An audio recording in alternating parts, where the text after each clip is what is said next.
Soya chunks തിന്നാൻ തോന്നിയിട്ട് soya chunks മേടിച്ചതാണേ.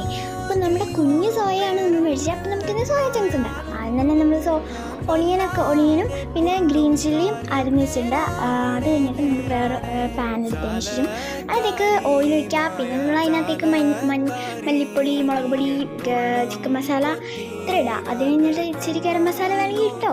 അത് കഴിഞ്ഞിട്ട് നമ്മളത് കറി ലീവ്സ് ഇടുക. അത് കഴിഞ്ഞിട്ട് സോയയിലേക്ക് തട്ടി കൊടുക്കുക. നന്നായിട്ട് ഇളക്കി വെക്കുക. അവിടെ ഫ്രിഡ്ജിലേക്ക് കൂൾ ചെയ്യാൻ വയ്ക്കുക. അതിനുശേഷം നമ്മൾ അതേ പാൻ എടുത്ത് വെളിച്ചെണ്ണ വയ്ക്കുക. തേങ്ങ ഇടുക, നമ്മുടെ ജിഞ്ചർ ഗാർലിക് പേസ്റ്റ് ഇടുക. പിന്നെ നമ്മളതിലേക്ക് അരിഞ്ഞ് വെച്ച സാധനങ്ങളൊക്കെ ഇടുക. അതിൻ്റെ കൂടെ തന്നെ അന്ന് വഴറ്റി വരുമ്പോൾ അതിലേക്ക് ടൊമാറ്റോയും ഇടുക. അതിന് നമ്മൾ കൂൾ ചെയ്ത് വെച്ചാൽ നമ്മുടെ സോയ ഫ്രിഡ്ജിൽ നിന്ന് നമ്മൾ എടുത്തുകൊണ്ട് വന്നിട്ട് അതിനകത്തേക്ക് തട്ടി കൊടുക്കുക. അതിൻ്റെ നമ്മൾ അതിനകത്തേക്ക് ഇച്ചിരി ഗ്രേവി വരാൻ വേണ്ടിയിട്ട് കുറച്ച് തേങ്ങാപ്പാലും കൂടി ഇഷ്ടം. അതിപ്പോൾ നമ്മുടെ സോയ ചങ്ക്സ് റെഡി. ഇഷ്ടപ്പെട്ടെങ്കിൽ